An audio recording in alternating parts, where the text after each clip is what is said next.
I thank the gentlelady for yielding. Before I begin, I do want to thank Congressman John Fleming, and I want to thank Congresswoman Diane Black. You know, before we come here as members of Congress, we have occupations before. John Fleming happens to be a doctor. Diane Black started out as a nurse and is still a nurse. Her decades of experience, especially within this issue, is what drives her, and her work to make it here today. Now, Madam Speaker, I want to be explicitly clear to remove any confusion about what this legislation is and why we are voting on it today. This bill is not about abortion. Now, I'm profoundly pro-life and I don't hide it. But this bill isn't about that. It's about respecting people with different opinions and letting them live their lives without the fear of punishment. Now, I'm not asking people to change their closely held beliefs today. Madam Speaker, after all, every law in the books governing abortion before this bill will remain exactly the same after this bill is passed. The message is more fundamental. Don't force those who are deeply and morally opposed to something to fund it, support it, or perform it. We all know America is unlike any other place. You know, in America we have Amish farmers, modern artists, stock market analysts, teachers, oil rig workers. We have the left and the right, Republican and Democrat. And every single one is just as American as the other.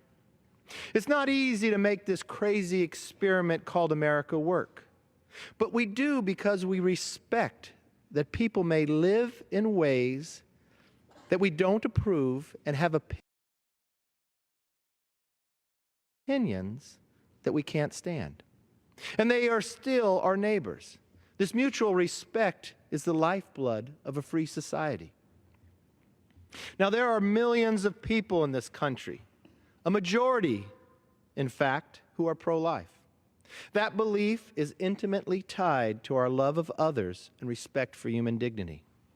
But many pro-life Americans face a choice no person should face.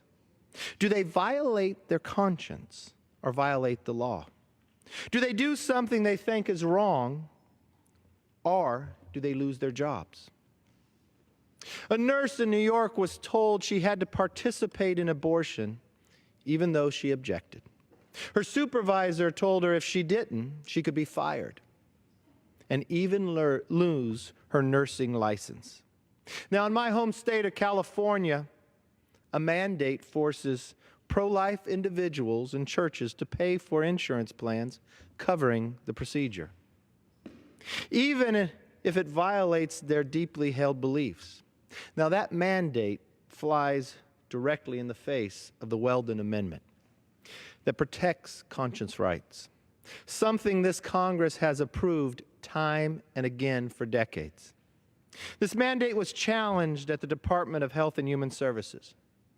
They rejected the complaint, so I met with Secretary Burwell and many of our colleagues to ask, how could this happen? How could a state force people to violate their beliefs? And I will tell you, during that meeting, and the members that were there too, we don't have an answer to our question.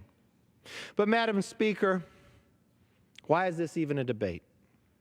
Why would this administration want to force someone to violate their conscience?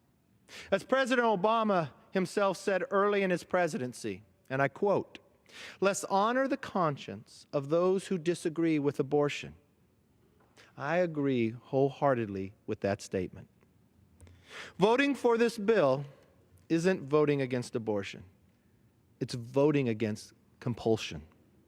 It's voting to reaffirm that mutual respect is necessary for a free society. And only with that respect can America live in the liberty we have so long enjoyed. I yield back.